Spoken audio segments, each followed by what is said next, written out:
Let's go. Season 10, first show. Yes. Excited. Season 10. For the occasion, I put on 10 pounds. Because I'm a team player. If I had Because known, I'm a team player. If I had known it was all 10s, I would have said 10s. Bring on the 10s. But what a celebration. Love that you're here. Cheryl Nemhard, OG from the first episode as a web show, speaker, author, justice advocate. I'm so glad you're here. I'm so glad Celebrate to be the here. 10. We did it. Yay, Joanna LaFleur, another OG, executive director of Word Made Digital. Welcome. Thanks. Man, we've come a long way, babies. From the kitchen. From the kitchen, Studio C to Studio A. Here we are. A few pounds, a few wrinkles. That's true. You were a young millennial when we That's true, I started. was young. Yes, I you was were so young. young. And Judith McCartney, so you're a senior pastor, you're a speaker, you're a nonprofit builder, and you've been a friend of See Her Love and Mine for many years. And welcome to the celebration. Be here. Yeah, 10 years. Wow. Oh my goodness, we were Right? babies when we started. Yes, we were. I know. Amazing. Well, this is the studio time, but as we celebrate season 10, we're going actually across Canada to meet with women and share our stories and encourage them at different conferences and events, building belonging, community, and friendship. And so I just want to share these amazing moments and pictures with you before we get into our great conversation, because earlier this season, I went to Val-de-Mont, Quebec, to hang out with 30 incredible women and share about See Her Love and our mission. And I'm so grateful to Kathy, who's a big supporter of See Her Love, who hosted the event, invited me to come and meet her friends and clients. Awesome. So excited about that. And then the following weekend, myself, Dr. Marian Ann Miranda, who you have seen before, they've been co-hosts and panelists. We went to the Yukon, Whitehorse, Yukon, to share our stories at the See Her Love You Belong conference with 120 women. They said it was one of the largest women's conferences ever there. Wow. We explored the Alaska Highway. It was so much fun. And the message was, you belong. But I have to do a shout out to the Filipino Yes. congregation community in Whitehorse, Yukon. Carmela and Pastor Byron were just So beaming good. and so excited we were there. Talk about belonging. And belonging. Right. And you know how many times the women said, thank you for remembering us, and thank you for inviting us to belong into the See Her Love community. So we're all part of this as sisters. Yep. From Quebec to the Yukon, now here we are. So let's get into this conversation, our conversation about belonging, because it's so important. How would you define what belonging is or looks like? Well, for me, it's welcome, invitation, and hospitality. It's that posture of kindness where you invite people into your spaces and introduce them to other spaces. And you've done that for me many times. And so it's like, leave no man behind, right? Yeah, It's about right. relationship. Good. I like that. Right. Yeah. I feel it's like a feeling, less than like I'm imagining myself around a campfire. Yeah. Or I'm imagining around a table and we're all passing the bowls of food to each other. Oh, I love Like, that. it's a feeling more than anything else. Yeah, that's You know good. it when you feel it. Yeah, Yeah. yeah, that's true. For me, I think it's when you feel seen, valued, and embraced without the pressure to have to be on or the need to change yourself. Like you're loved and welcomed and embraced as your authentic self. I We're love joking those. like no shapewear needed. I'm not gonna do So it. no space up. No space. These things matter. Yeah. Oh, I should be like, oh, okay, now I feel better. No, I love those. I love those examples. And you know, can you imagine a world where everybody felt they belonged? Yeah. Where everybody felt the kindness, Wow. that they could just Yeah. be themselves. Imagine what that would look like. Yeah. But unfortunately, we have, and many women and friends of ours that we know have not felt belonging. Right. They have been excluded. They have felt the other. So we're just going to go right there, right quickly, vulnerable and honest. When was a time where you felt that you did not belong? How did you feel? What were the circumstances? And what was the impact of your life when that happened, when you didn't belong? Gosh, for me, it was when I was in middle school. I'm going all the way back, girls. Just a few because- years, just Yes, a few just a few years. But in middle school, it was all about belonging to that girl gang, right? And so I was part of this little girl group, but I did not feel like I belonged. I felt so excluded. They went shopping without me. Right. And I found out from the grapevine, not through Instagram, but the grapevine, Yeah. you know, old school. And so what happened with that was I found other friends. And I made sure to invite other people into the gang of ours, the new gang. So it actually turned out really well for me. So, yeah. as hard as it was. It was, I mean, It was hard. junior high, high school, all of Yeah. that can really make an imprint Oh, yeah. forever when you Yeah. feel Yeah, that. it molds you. Yeah. And I didn't like the way it made me feel. When you exclude people, it makes you feel bad. Yeah. Yeah. Yeah. Yeah. Yeah, everybody's got a junior high story. Yeah. Yes. You do too, right? Yeah. Okay. I've been thinking about the question more around like when you realize you don't belong in a group you've belonged to before. Maybe like this junior high group, but more like as an adult, like we've grown and changed. And you're sort of sitting around with these people going, I don't fit here anymore. I've grown, and it's not even necessarily a bad thing on either side. Like it's not the mean girls from junior high. Yeah, But it can feel like grief. Like, wow, we were close and I thought this would be forever. And I'm realizing it's not. We're different now. Yeah. We're different now. Wow. Yeah. Wow, we're going deep, aren't we? We are. Going really deep now. Very vulnerable moment to say here in this space that I feel I've always struggled with belonging, if I can be very honest. And it's around my definition. I have been embraced and welcomed into spaces, but then have found out that people have friendships outside of that space. And they're doing social things outside of that space. This has been a trend in my entire life. And the narrative that has been formed is that people love me for what I do, but they don't want friendship with me. And it's been a painful existence to be called all the time to be part of something for the gifts or talents that I have, the wiring that I have. But then when the lights go off, Yeah. that's it. Yeah. And so I've had to reconcile that, I think. How have you done that? I've had to just be okay with being wanted for the doing. Yeah. Oh. But do you feel like you have a group of friends that really I love do. you for you? Oh yeah, we'll though? talk about that. But Yeah. just in general, I think I now go into spaces not looking for, just to kind of protect myself. Yeah. Not looking for the You don't need it everywhere. Right. But you need it somewhere. somewhere. Yeah, right. that's it. But I think the mistake was trying to pair the spaces with Yeah. with Yeah. relationships. So. Yeah. That's a Thanks real for sharing Very. that. Yeah, no. I Listen, went all the way there. Yeah, because I get that. I mean, my time when I didn't feel like I belonged was actually in my first career in a corporate setting, and I was called into an office by a gentleman that was actually not my boss, but my boss's sort of like equal. Yeah.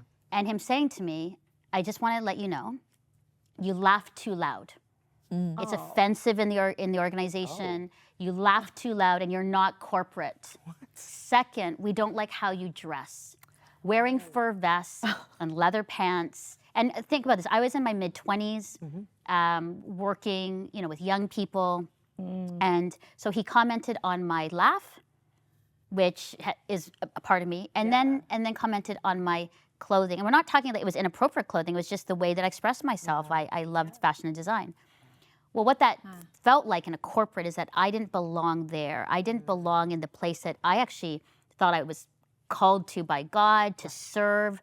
And that took a hit. It actually really isolated me from the people there. I started feeling like all insecure. So I'd be like, ha, ha, ha, ha, like laughing really quietly. I started dressing very conservative. I tried to form into what they wanted me to be. Right. And just like me, I want to ask you this question because I feel like a narrative, some sort of really horrible lie of the enemy got put in your thought about your laughter and your dress. Did you feel like you had to diminish? I felt like I had to go small. Yeah. And I think with belonging, Right. when you belong, you can laugh loudly. Yeah. Right. You can wear your fur and leather. You can be your full, beautiful, dynamic self without judgment and conformity. Yeah. And I think the thing about belonging, it's not about conformity. Yeah. It's about acceptance. Yeah. And so that really took a hit. I'll be honest. I still remember that story so clearly. Wow. And what he said to me. And I've had to work through that I'm enough and I'm good the way that God created me. Are there times where it still impacts you, though, that comment? Does it come Not back? as much, but there are moments. I hear myself laughing loud. I'm like, oh, is that too loud for people? Are people going to comment? Yeah. So I think there are those things about belonging that when you're it's like you're not like us, it can really damage. And there's people who shapeshift, like at work, in a corporate environment, or in your family, or in these different groups. I'm going to be this kind of person in this. I'm going to reduce my laugh and button up my, wear my blazer and suit jacket, or whatever that context is. Right. And I'm good with it because this is where I'm doing. But in other ways, a lot of us, I think, can't turn it off. We can't just leave it at the door and do work at a corporate bank or something. We want to have more integrity with who we are everywhere we go. Right. And it's really hard, I think, in younger generations especially. It's really hard when you're being told your whole self can't come to the office. Yeah. Yeah. Yeah. Where, like, I think people want to do that now. But I think there was a time where you could kind of leave it at the door, but I don't think people want that anymore. No. I was just thinking about, because that's such a good conversation. I was thinking, okay, listen to what Joanna's saying. How does that apply to you? And I just realized, like, my narrative was to bring my A-game work self, but don't bring my silly, fun jokester, which nobody sees or wants to see. I can't be like, just like, hey, I've got to, and that's not the full us. Yeah. True. So the impact of when we have felt that we were shut out, othered, and didn't belong, how has that impacted us? How has that impacted us? Such a good question. Yeah, I didn't want it to identify me. I wanted to find or identify that roadblock and find a really healthy outcome. I was only in 7th grade, but I thought, I don't want to feel this way anymore. So I was innovative. I'm like, okay, I'm going to be in control of this. I'm going to make sure that people are invited. And that had a lot to do with me at first, but now. Like a resilience. Yeah. And I thought, I can't live this way. I can't feel marginalized. I can't feel sad, insecure, and go into a corner. Yeah, and that's good for young women to hear, because usually it'd be like, I then isolate myself, get mad, feel depressed because of that. But Judah's saying, no way. Get a new group. Yeah, get a new group. Where you belong. Yeah, that's good. Absolutely. But like those same feelings, doesn't matter how old you are, whether like your earliest memories of that. I mean, I'm the youngest kid with 3 older brothers. There was a lot of things I was not invited to do. Can I come? No. Mom said I could come. Like from my earliest memories until now, sometimes that feeling still hits you. We have different tools to deal with it. Sure. I think I have much more like self-awareness, assurance, confidence, resilience. You gain tools for the journey. But that feeling, that first feeling, it can be the same. You can feel like you're back in junior high. But it's a quick pivot, though. Yes, it's a quick right? pivot. It's quicker. You hope so. You hope it is. Yeah, it's a discipline. It's not a feeling. And so if we stick to that feeling of feeling insecure and beaten up by that, it just overtakes you. You have to pivot as quick as you can. That's how I do it. Yeah. For me, it was a decision to remain open. I'm thinking about all the beautiful work Brene Brown does, but that daring to be vulnerable again. Because everything in your being wants to just sort of like just guard up, walls up, but being vulnerable. And so externally, I've just said, like, I'm going to be vulnerable and open and friendly and all the things. And then externally, I go out of my way now to just like. It's a leaning in, isn't it? And I think, it's a leaning in. And I think the impact for me was that I eventually left the organization. Right. Sometimes it does take where that you sometimes. have to make the decision to say, this isn't where It's a boundary I am you to set be. for yourself. Right? And I continue to wear fur and leather and laugh loud. That's right. And maybe that's my I can be me, and here I am. So there's that part. Let's talk now about places, experiences where we felt that we belonged. Who saw you? What did that look like? What does it look like for us to be in a space of belonging?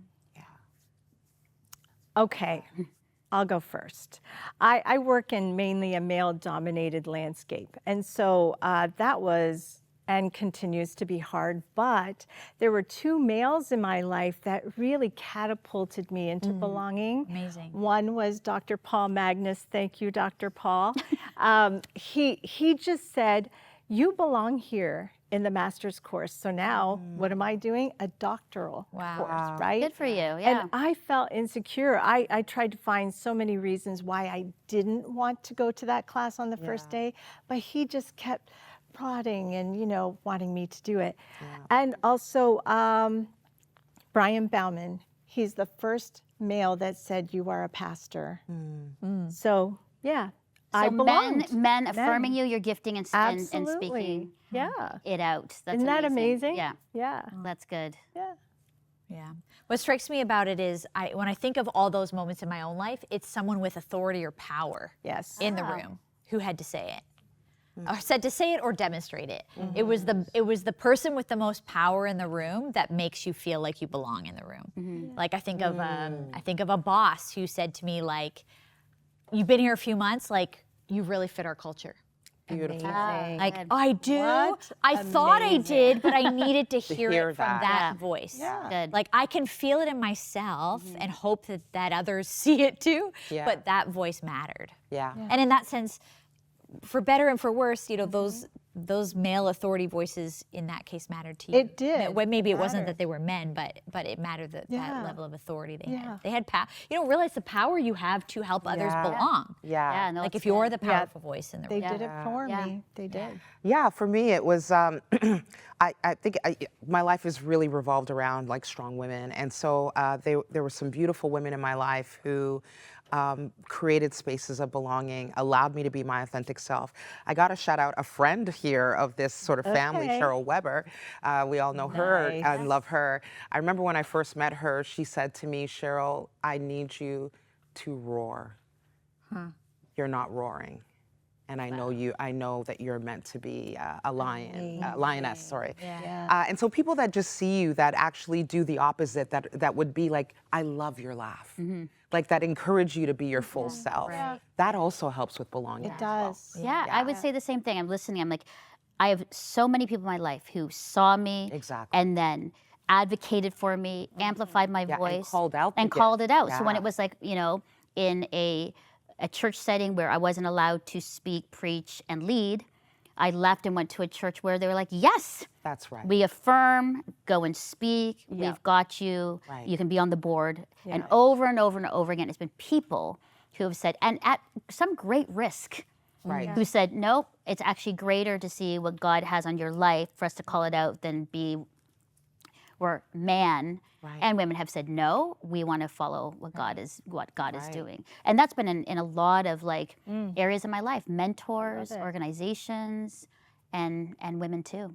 And look at the fruit and the productivity and the freedom. Look at all of our lives Yep. when we're in a space where we can fully Yes. roar and be ourselves. It's Yeah. just, it's freedom. Yeah. Because we- sometimes, sorry. No, we have a responsibility, don't we? We have a responsibility in activating other people, plus also activating ourselves. Yeah. It's that idea of like, you get real clear. Yeah. If you don't, whether that's the junior high girls, and it's like, unfortunately, it took them being the mean girls for you to see, like, I don't want to be with or like those people. Right. Or sometimes it's saying, like, this culture is not a fit for Yeah. me. Or like, this is a place I'm coming to work versus this is a place I'm coming Right. for like all layers of belonging, myself. yeah. You know, and we can have different spaces like that. But yeah, where are we? Or like, oh, I see that this relationship is coming to a crossroads where we're moving in different directions. Like you get clarity, and so sometimes the pain isn't a bad thing. It's just it's clarifying. And I hear too that it's so much about the invitation. Right. Yeah. There's the invitation to be your full self, the invitation to come into a space that is safe, the Right. invitation to speak, the invitation to lead. Right. And I think that lands on us as women in our age and space now where we need to be those to extend the invitation to next generation others. And a 15-second tie-in, it sounds like we're all saying, go in the spaces where you feel belonging. Yeah. Yeah. And be willing to speak up and do the hard choices and advocate for yourself when you don't feel like you can be your full self. That's good. Yeah. Well, we're talking about belonging, and for some people, as we like launch and celebrate season 10, some people don't know about See Here Love. I don't know why, but you're gonna know now because we are all about creating belonging and connection with women across Canada. Here's who we are and what we're about and how you can join our community. Watch this. See Here Love was launched in 2017 as a web show. And today, we are reaching millions through TV shows, podcasts, events, weekly newsletters, and multiple digital platforms, sharing the good word and our faith stories with courage and vulnerability. Systems can erase women in all kinds of ways. But that's not the heart of God. See Here Love is more than just a show. This is the most diverse and inclusive women's show in Canada. You sought to make this space reflective of the kingdom of God. It's a safe place of belonging. I think many times women hit my season of life. Children have moved out in retirement, and what does that look like? And you have to kind of come back to discovering that you're not done yet. Where we amplify diverse Canadian voices. I've got the entire world crashing down on me. I'm gonna close it all, open the Bible. And lean in and learn from one another. We're not perfect. It's linked to burnout and anxiety and depression. The only person that was ever perfect was Jesus. Where we listen and talk about hard things. What are people gonna think when I'm bringing forward like perimenopause and menopause and admitting openly that I'm struggling, and encourage each other through our grief and losses? For me, I am grieving my son. What I'm learning is not so much how to move on from this, but how to move forward with it. And where we celebrate our wins. If you look around this table, you see so many skin colors, you see so many different age groups, and I think that's so beautiful because there's not a lot of spaces where I go where I see this, especially with women. Where women come together to know that you are seen, you are heard, and you are deeply loved by God. Will you join us in our mission? Your support is vital to the continued growth and impact of See Here Love. And we want you to be a part of what God is doing through See Here Love. God is a God who keeps his promises. Donate so we can keep creating inspiring content, host meaningful events, and expand our reach. Pray that more women will know that they're not alone in their struggles and will grow deeper in their relationship with Jesus. Follow and engage with us on socials so you can be part of a growing and dynamic community. To give, visit seeherelove.com/donate. Join us. We need you. Right? 10 seasons. I know. Woo! That's worth the clap, people. Thank you. I know. I get emotional just thinking about it. And It's thank emotional you. watching Yeah, that it video. is. It is. It's the dream and Lorna, Duick, my mentor, who said, I want you to be in this space. Wow. You can do this and belong. I want you to belong. As so, your authentic self. yes. Wow. Putting this together and launching this, and then you all a part of it. So thank you. It means a lot.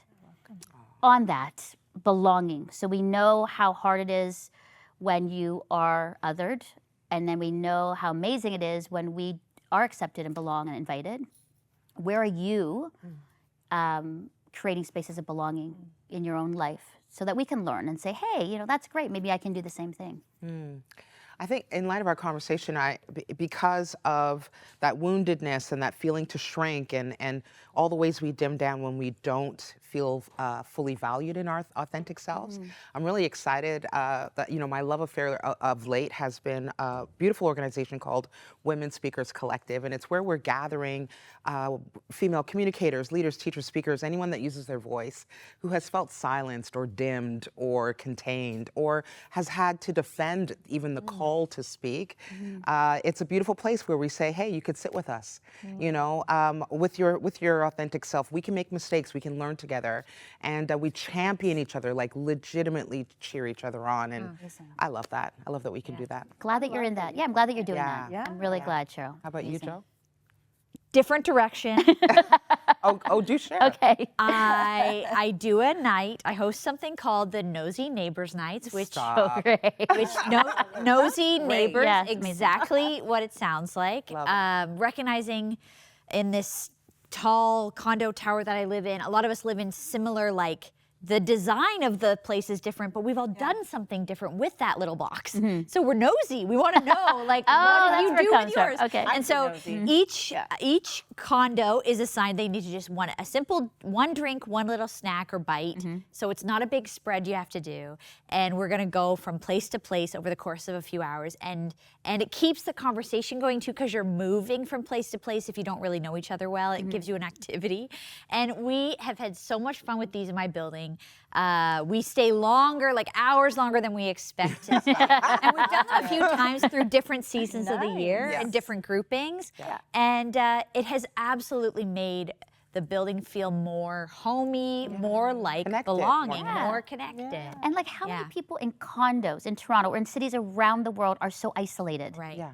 And you think, oh, they're all there, they'll meet people. Yeah. There's a lot of people. And but you're a lot the of only people- one who isn't. It feels that way. Yeah. Like everyone else is busy and doing stuff, but you're the only one. And how do you make that? That's not true. We all feel that way. How do we? So should we do an international nosy neighbor? What is it? Nosy neighbor night. Nights. See her love. See here, love, nosy Come on over. neighbor nights across the world. Oh, let's just not tell them. Let's just show Let's- them. You belong. You belong. I love it. Have some popcorn. For me, it's just inviting people into my space as often as I can. Come into my space, meet my friends, meet my people, and giving people that opportunity to just rise, because did I have all those opportunities? No, I don't think so, right? But inviting people into those spaces and constantly just affirming, building confidence. I needed that when I was younger. And when you say spaces, is that like your home, work, in like your mentoring? Or?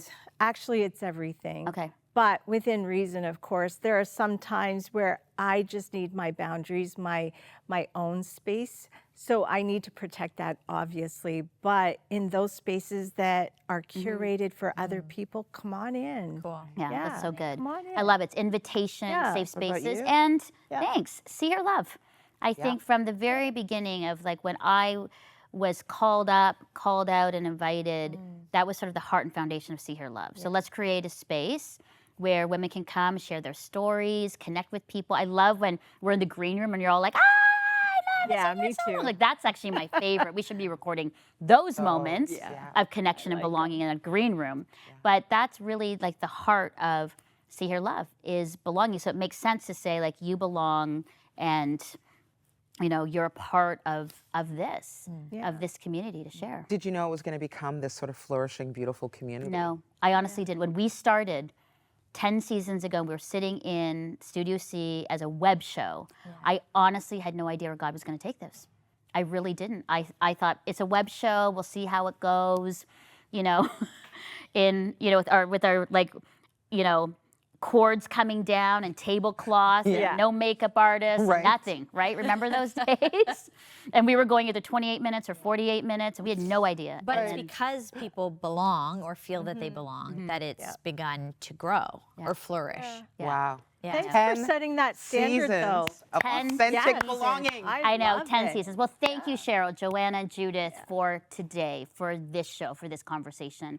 It encourages me, and I hope it encourages you as you look for places of belonging, as you create spaces for belonging. And if you've had a really tough moment or, you know, experience of not belonging, we just want to encourage you that you belong. Yeah. And that God loves you. So for more information all about See Her Love and these beautiful guests and people, seeherelove.com. You can sign up for our newsletters, watch past episodes, get to know us and our guests, all on our new website. And again, seeherelove.com. And as always, know that you are seen, heard, and deeply loved by God, and that you belong. Thank you for joining us. And now let's celebrate! Woo! 10, 10, 10, 10, 10, 10, 10, 10, 10, 10, 10, 10. We did it! Yes!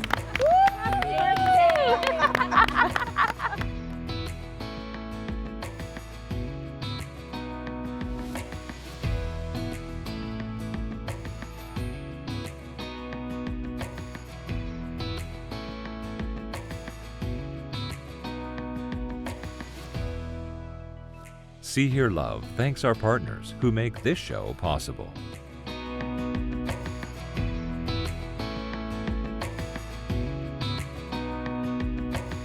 Thank you for your ongoing support of Crossroads, a supporter-funded, nonprofit organization and member of the Canadian Centre for Christian Charities. Thanks to faithful people like you, we are able to continue producing See Here Love. You can write to Crossroads, P.O. Box 5100, Burlington, Ontario, L7R 4M2, or visit crossroads.ca to learn more about our programs.